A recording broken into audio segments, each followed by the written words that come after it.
Everyone, welcome back to my channel. Okay, ಮಧುರೆಗೆ train ready, ಇನ್ನೂ ಬಂದಿಲ್ಲ. ಟ್ರೈನಿಗೆ ವೇಟ್ ಮಾಡ್ತಾ ಇದ್ದೀವಿ. ಸೊ ನೋಡ್ತಾ ಇದ್ದೀರಲ್ಲ, ಇದು ಮೈಸೂರು ರೈಲ್ವೆ ಸ್ಟೇಷನ್. ಇಲ್ಲಿಂದ ನಾವು ಹೊರಟು ತಮಿಳ್ನಾಡಿಗೆ ಹೋಗಿ ಅಲ್ಲಿಂದ ನಾನು ನಿಮಗೆ ಮತ್ತೆ ಕನೆಕ್ಟ್ ಆಗ್ತೀನಿ. ನೆನ್ನೆ ಈವ್ನಿಂಗ್ ನಾವು ಟ್ರೈನ್ ಜರ್ನಿ ಸ್ಟಾರ್ಟ್ ಮಾಡಿದ್ರಿಂದ ಇಲ್ಲಿ ಬಂದು ತಲುಪೋಷ್ಟರಲ್ಲಿ ಅರ್ಲಿ ಮಾರ್ನಿಂಗ್ ಆಗಿತ್ತು. ಸೊ ಸ್ವಲ್ಪ ಫ್ರೆಶ್ ಅಪ್ ಆಗಿ ಮತ್ತೆ ಜರ್ನಿನ ಕಂಟಿನ್ಯೂ ಮಾಡೋಣ ಅಂತ ಇಲ್ಲಿ ಒಂದು ಹೋಟೆಲಲ್ಲಿ ನಾವು ಚೆಕ್ ಇನ್ ಆಗಿದ್ದೀವಿ. ಈಗ ಬ್ರೇಕ್ಫಾಸ್ಟ್ನ ಇಲ್ಲಿ ಮುಗಿಸಿ ನೆಕ್ಸ್ಟ್ ಪ್ಲೇಸ್ ಏನಿದೆ ನಮ್ಮ ಡೆಸ್ಟಿನೇಷನ್, ಅಲ್ಲಿಗೆ ಹೋಗ್ತೀವಿ. ಯಾವುದು ಡೆಸ್ಟಿನೇಷನ್ ಏನು ಅಂತ ನಿಮಗೆ ಹೋಗ್ತಾ ತಿಳಿಸ್ಕೊಡ್ತೀನಿ. So stay tuned. ಇವತ್ತಿನ ನಮ್ಮ ಜರ್ನಿ ಪ್ಲಾನ್ ಇರೋದು the last land of India, that is Dhanushkodi. ಧನುಷ್ಕೋಡಿಗೆ ಹೋಗುವಾಗ ಆನ್ ದ ವೇ ನೋಡಿ ನಮಗೆ ಈ ತರ ಬ್ಯೂಟಿಫುಲ್ ಬ್ರಿಡ್ಜ್ ಒಂದು ಸಿಗುತ್ತೆ. ಇದನ್ನ ಪಂಪನ್ ಬ್ರಿಡ್ಜ್ ಅಂತ ಹೇಳ್ತಾರೆ. ತುಂಬಾನೇ ಚೆನ್ನಾಗಿದೆ. ನಾನು ಇದ್ರ ಬಗ್ಗೆ ಕೇಳಿದ್ದೆ, ನೋಡಿರ್ಲಿಲ್ಲ. ಫಸ್ಟ್ ಟೈಮ್ ನೋಡ್ತಾ ಇರೋದು. ನಾವು ಈ ಕಡೆ ಬ್ರಿಡ್ಜ್ ಏನಿದೆ ಅಲ್ಲ, ರೈಲ್ವೆ ಬ್ರಿಡ್ಜ್, ಅದರ ಪಕ್ಕದಲ್ಲೇನೆ ಈ ರೋಡ್ ಬ್ರಿಡ್ಜ್ ಇದೆ. ಆ ರೋಡ್ ಬ್ರಿಡ್ಜ್ ಮೇಲೆ ಹೋಗುವಾಗ ನಾವು ರೈಲ್ವೆ ಬ್ರಿಡ್ಜ್ ನೋಡಿದ್ದು. ನೋಡಿ ಸಮುದ್ರದ ಮೇಲೆ ಬ್ರಿಡ್ಜ್ ನ ಎಷ್ಟು ಬ್ಯೂಟಿಫುಲ್ ಆಗಿ ಕನ್ಸ್ಟ್ರಕ್ಟ್ ಮಾಡಿದ್ದಾರೆ ಅಂತ. ಈ ಬ್ರಿಡ್ಜ್ ಏನಿದೆ ಇದು ನಿಯರ್ಲಿ 2.2 ಕಿಲೋಮೀಟರ್ ಸ್ಟ್ರೆಚ್ ಅಲ್ಲಿ ಇರುವಂತಹ ಒಂದು ಬ್ರಿಡ್ಜ್. ಇದು ಸಮುದ್ರ ಮೇಲೇನೆ ಇದೆ. ಇದು ರಾಮೇಶ್ವರಂ ಮೇನ್ ಲ್ಯಾಂಡ್ ಇಂದ ರಾಮೇಶ್ವರಂ ಐಲ್ಯಾಂಡ್ ಗೆ ಕನೆಕ್ಟ್ ಮಾಡುತ್ತೆ. ಈ ಬ್ರಿಡ್ಜ್ ನ ಮೇನ್ ಆಗಿ ಬ್ರಿಟಿಷರು ಏನಕ್ಕೆ ಕಟ್ಟಿದ್ರು ಅಂದ್ರೆ, ಇದೊಂದು ಏನೇನಿದೆ ಶ್ರೀಲಂಕಾಗೆ ಒಂದು ವ್ಯಾಪಾರಕ್ಕೋಸ್ಕರ, ಅದು ಕನೆಕ್ಷನ್ ನ ಕ್ರಿಯೇಟ್ ಮಾಡೋದಕ್ಕೋಸ್ಕರ ಇವರು 1870ರಲ್ಲಿ ಇವರು ಇದನ್ನ ಸ್ಟಾರ್ಟ್ ಮಾಡಿರ್ತಾರೆ. ಆದ್ರೆ ಅದನ್ನ ಕಂಪ್ಲೀಟ್ ಮಾಡೋದು ಲೇಟರ್ ಸ್ಟೇಜಸ್ ಅಲ್ಲಿ ಕಂಪ್ಲೀಟ್ ಆಗುತ್ತೆ. ಇದು ಈಗ ಸಮುದ್ರದ ಮೇಲೆ ಕಟ್ಟಿರುವಂತ ಸೆಕೆಂಡ್ ಲಾಂಗೆಸ್ಟ್ ಟ್ರೈನ್ ಬ್ರಿಡ್ಜ್ ಅಂತ ಹೇಳ್ಬೋದು. ಹಾಗಿದ್ರೆ ಫಸ್ಟ್ ಯಾವುದು ಅಂದ್ರೆ, ಮುಂಬೈಯಲ್ಲಿ ಬರುವಂತ ಬಾಂದ್ರಾ ವರ್ಲಿ ಸೀ ಲಿಂಕ್ ಏನಿದೆ ಅದು ಫಸ್ಟ್ ಲಾಂಗೆಸ್ಟ್ ಟ್ರೈನ್ ಆಗಿರುತ್ತೆ, ಸಮುದ್ರದ ಮೇಲೆ ಇರುವಂತದ್ದು. ಇದು ಸೆಕೆಂಡ್ ಲಾಂಗೆಸ್ಟ್ ಟ್ರೈನ್ ಬ್ರಿಡ್ಜ್. ಈ ಬ್ರಿಡ್ಜ್ ಇನ್ನೊಂದು ಸ್ಪೆಷಾಲಿಟಿ ಏನಪ್ಪಾ ಅಂದ್ರೆ, ಇಲ್ಲಿ ನೋಡ್ತಾ ಇದ್ದೀರಲ್ಲ ನೀವು, ಈ ಬ್ರಿಡ್ಜ್ ಓಪನ್ ಆಗುವಂತ ಒಂದು ಪ್ಲೇಸ್ ಇದೆ ನೋಡಿ. ಇಲ್ಲಿ ಯಾಕೆ ಇದು ಓಪನಿಂಗ್ ಇದೆ ಅಂದ್ರೆ, ಯಾವ್ದಾದ್ರು ಶಿಪ್ ಏನಾದ್ರು ಬಂದ್ರೆ ಇದ್ರ ಮೂಲಕ ಪಾಸ್ ಆಗೋದಕ್ಕೆ. ನೋಡಿ ಆ ಸೈಡ್ ನಿಮಗೆ ಶಿಪ್ಸ್ ಕಾಣ್ತಾ ಇದೆ. ಸೊ ಅಲ್ಲಿಂದ ಈ ಕಡೆಗೆ ಬರಬೇಕು ಅಂತಂದ್ರೆ ಈ ಬ್ರಿಡ್ಜ್ ಏನಾಗುತ್ತೆ, ಇದು ಓಪನ್ ಆಗುತ್ತೆ. ವರ್ಟಿಕಲ್ ಆಂಗಲ್ ಅಲ್ಲಿ ಇದು ಹೀಗೆ ಓಪನ್ ಆಗುತ್ತೆ. ಆವಾಗ ಈ ಶಿಪ್ ಏನಿದೆ ಅದರ ಕೆಳಗಡೆಯಿಂದ ಅದು ಪಾಸ್ ಆಗುತ್ತೆ. ಸೊ ಇದು ಶಿಪ್ ಪಾಸ್ ಆಗೋದಕ್ಕೆ ಅಂತ ಮಾಡಿರುವಂತ ಒಂದು ಜಾಗ.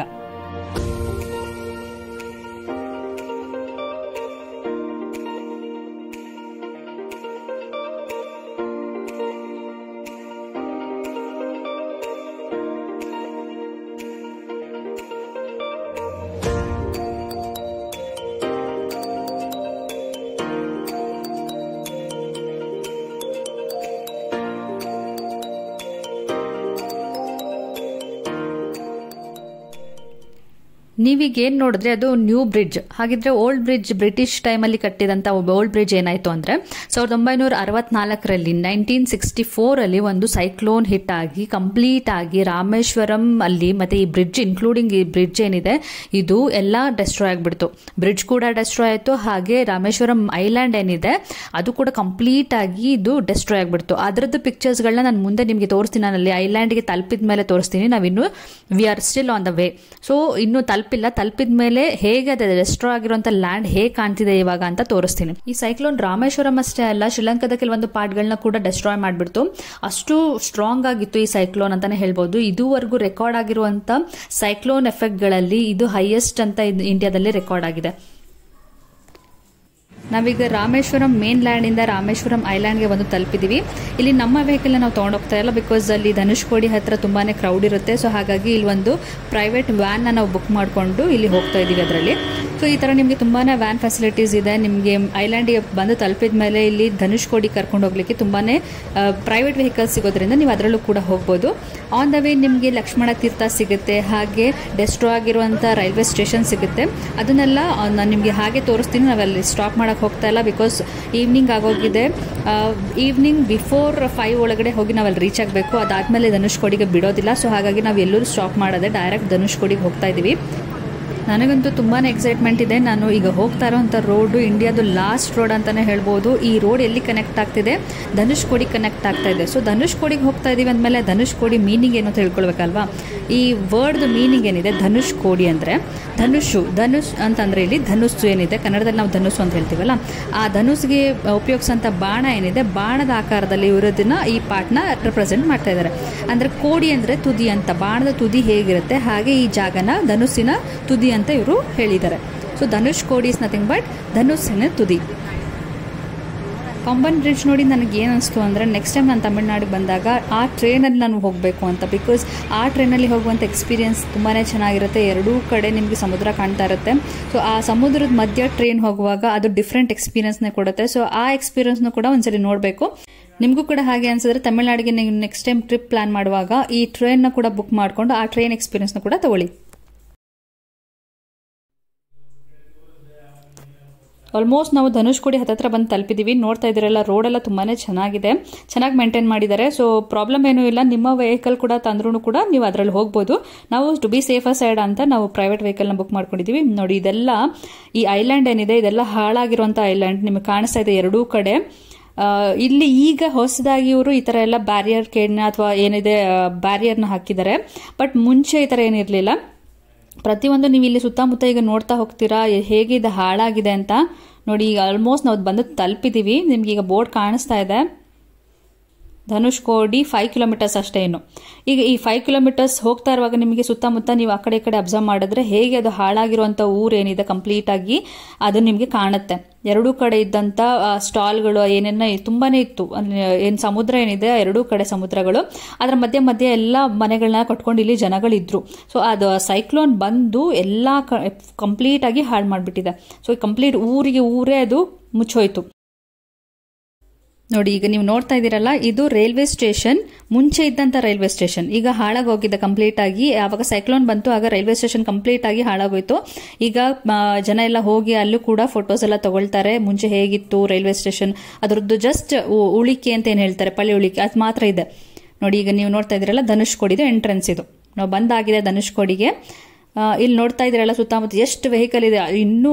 ಇನ್ನೂ ನಾವು ಆ ಕಡೆ ಎಂಡಿಗೆ ಹೋಗೇ ಇಲ್ಲ. ಬಟ್ ಇಲ್ಲಿಂದಾನೇ ವೆಹಿಕಲ್ಸ್ ಎಲ್ಲ ಪಾರ್ಕ್ ಆಗೋಗಿದೆ. ಸೊ ಈಗ ಪಾರ್ಕಿಂಗ್ ಎಲ್ಲಾದ್ರೂ ಪ್ಲೇಸ್ ಸಿಗುತ್ತಾ ಅಂತ ಹುಡುಕ್ಬೇಕು.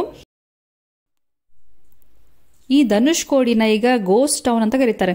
ಯಾಕೆ ಅಂದ್ರೆ ಈ ಸೈಕ್ಲೋನ್ ಬರೋದಕ್ಕಿಂತ ಮುಂಚೆ ಇಲ್ಲಿ ಒಂದು ಕಂಪ್ಲೀಟ್ ಒಂದು ಹಳ್ಳಿ ಇತ್ತು. ಹಳ್ಳಿಯಲ್ಲಿ ಜನಗಳೆಲ್ಲ ಹೇಗೆ ವಾಸವಾಗಿರ್ತಾರೆ ಹಾಗೆಲ್ಲ ವಾಸ ಇದ್ರು. ಬಟ್ ಸೈಕ್ಲೋನ್ ಬಂದ ಮೇಲೆ ಈ ಕಂಪ್ಲೀಟ್ ಟೌನ್ ಏನಿದೆ ಇದು ಮುಚ್ಚೋಯ್ತು. ಆ ನೀರಲ್ಲಿ ಮುಚ್ಚೋದಾಗ ಸೈಕ್ಲೋನ್ ನೀರಲ್ಲಿ ಎಲ್ಲ ಜನಗಳೆಲ್ಲ ಕೊಚ್ಚೋದ್ರು. ಕೆಲವರೆಲ್ಲ ಇಲ್ಲೇ ಮಣ್ಣು ಕೆಳಗಡೆ ಸಿಗ್ಹಾಕೊಂಡು ಅಲ್ಲೇ ಸತ್ತು ಹೋಗಿದ್ದಾರೆ. ಅವರ ಬಾಡಿಗಳು ಕೂಡ ಕರೆಕ್ಟಾಗಿ ಸಿಕ್ಕಿಲ್ಲ. ಸೊ ಈಗ ತಾನೇ ರೀಸೆಂಟ್ ಆಗಿ ನೀವು ಕೇರಳದೊಂದು ಇನ್ಸಿಡೆಂಟ್ ನೋಡಿದ್ರಲ್ಲ, ಹಾಗೇನೆ ಇಲ್ಲೂ ಕೂಡ ಸೈಕ್ಲೋನ್ ಎಫೆಕ್ಟ್ ಆಗಿ ಕಂಪ್ಲೀಟ್ ಬಾಡಿಗಳೆಲ್ಲ ಈ ನೆಲದಲ್ಲೇ ಬರಿಯಾಗೋಗಿದೆ. ಸೊ ಹಾಗಾಗಿ ಇಲ್ಲಿ ಈಗ ಕೂಡ ಅವರ ಆತ್ಮಗಳು ಇಲ್ಲೇ ಓಡಾಡ್ತಾ ಇದೆ ಅಂತ ನಂಬಿಕೆ ಇದೆ. ಅದಕ್ಕೆ ಈ ಪ್ಲೇಸ್ಗೆ ಧನುಷ್ಕೋಡಿಗೆ ಈವ್ನಿಂಗ್ 5 ಮೇಲೆ ಗವರ್ನಮೆಂಟ್ ಇಲ್ಲಿ ಯಾರನ್ನು ಬರೋದಕ್ಕೆ ಅಲೋ ಮಾಡಲ್ಲ. ಯಾಕೆ ಅಂದ್ರೆ ಇಲ್ಲೇ ಸತ್ತಂತ ಎಷ್ಟೋ ಜನಗಳಿದ್ರಲ್ಲ ಅವರೆಲ್ಲ ಈಗ ಆತ್ಮಗಳಾಗಿದ್ದಾರೆ ಅಂತ ಇಲ್ಲಿ ನಂಬಿಕೆ ಇದೆ. ಹಾಗೆ ನಂಬಿಕೆ ಅಷ್ಟೇ ಅಲ್ಲ, ಕೆಲವೊಂದು ಎಕ್ಸ್ಪೀರಿಯನ್ಸ್ ಕೂಡ ಇಲ್ಲಿ ಆಗಿದೆ. ಇಲ್ಲಿ ಬಂದು ಎಷ್ಟೋ ಜನ ಟ್ರೈ ಮಾಡಿದ್ದಾರೆ, ನಿಜ ಇಲ್ಲೆಲ್ಲ ಗೋಸ್ಟ್ ಇದೆಯಾ ಇಲ್ವಾ ಅಂತ ಚೆಕ್ ಮಾಡೋದಕ್ಕೆ ಬಂದಿದ್ದಾರೆ. ಸೊ ಅವ್ರಿಗೆ ಆದಂತ ಎಕ್ಸ್ಪೀರಿಯನ್ಸ್ ಬೇಸ್ ಮೇಲೆ ಈಗ ಗವರ್ನಮೆಂಟ್ ಇಲ್ಲಿಗೆ ಯಾರನ್ನು ಬರಬಾರ್ದು ಅಂತ, ಈವ್ನಿಂಗ್ 5 o'clock ಮೇಲೆ ಬರಬಾರ್ದು ಅಂತ ಇಲ್ಲಿ ಬ್ಯಾನ್ ಮಾಡಿದ್ದಾರೆ. ಸೊ ಬಿಫೋರ್ 5 ನೀವು ಇಲ್ಲಿ ಈ ಪ್ಲೇಸ್ನ ನೋಡ್ಕೊಳ್ಬಹುದು. ಮತ್ತೆ 5 o'clock ಆದ್ಮೇಲೆ ಇಲ್ಲಿ ಇರಬಾರ್ದು. ಸೊ ನಾವೀಗ finally last tip of the ಇಂಡಿಯಾಗೆ ಬಂದು ತಲುಪಿದೀವಿ. ಈ ಟಿಪ್ ರೀಜನ್ ಅಲ್ಲಿ ನಿಮ್ಗೆ ಏನನ್ನೆಲ್ಲ ನೋಡ್ಲಿಕ್ಕೆ ಸಿಗುತ್ತೆ, ಸಮುದ್ರ ಹೇಗೆ ಕಾಣುತ್ತೆ, ಇದನ್ನೆಲ್ಲ ನಿಮ್ಗೆ ತೋರಿಸ್ತೀನಿ. ಬನ್ನಿ, ಹಾಗಿದ್ರೆ ಹೋಗಿ ನೋಡೋಣ.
ಓಷನ್ ಕಲರ್ ನೋಡಿ ಎಷ್ಟು ಚೆನ್ನಾಗಿದೆ ಅಂತ. ಆ ಬ್ಲೂಯಿಶ್ ಗ್ರೀನ್ ಕಲರ್ ಏನಿದೆ ತುಂಬಾ ಚೆನ್ನಾಗಿದೆ ನೋಡೋದಕ್ಕೆ. ಸುತ್ತಮುತ್ತ ಎಲ್ಲಿ ನೋಡಿದ್ರು ನಿಮಗೆ ನೀರು ನೀರು ನೀರು, ಬೇರೆ ಏನು ಕಾಣೋದೇ ಇಲ್ಲ.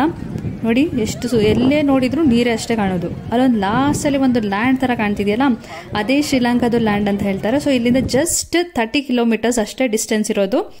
ಅಷ್ಟು ಹತ್ತಿರದಲ್ಲಿದ್ದೀವಿ ನಾವೀಗ ಶ್ರೀಲಂಕಾಗೆ.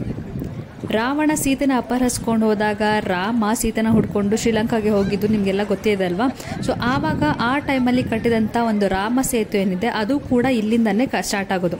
ಸೊ ಈ ಧನುಷ್ಕೋಡಿ ಜಾಗದಿಂದನೇ ರಾಮ ಸೇತುನ ಶ್ರೀಲಂಕಾಗೆ ಕಟ್ಟಿರುವಂಥದ್ದು. ಅದು ನಿಮಗೆ ಇಲ್ಲಿ ಕಾಣಲ್ಲ ಈಗ, ಬಟ್ ಅದು ಸ್ಯಾಟಲೈಟ್ ವ್ಯೂಲಿ ನಿಮಗೆ ಆ ಬ್ರಿಡ್ಜ್ ಕೂಡ ಕಾಣುತ್ತೆ. ಅದು ಸ್ಯಾಟಲೈಟ್ ವ್ಯೂ ಇರುವಂಥ ಫೋಟೋನು ಕೂಡ ನಾನು ನಿಮ್ಗೆ ಹಾಕ್ತೀನಿ, ಆಗ ನಿಮ್ಗೊಂದು ಐಡಿಯಾ ಸಿಗುತ್ತೆ ಹೇಗಿದೆ ಅಂತ.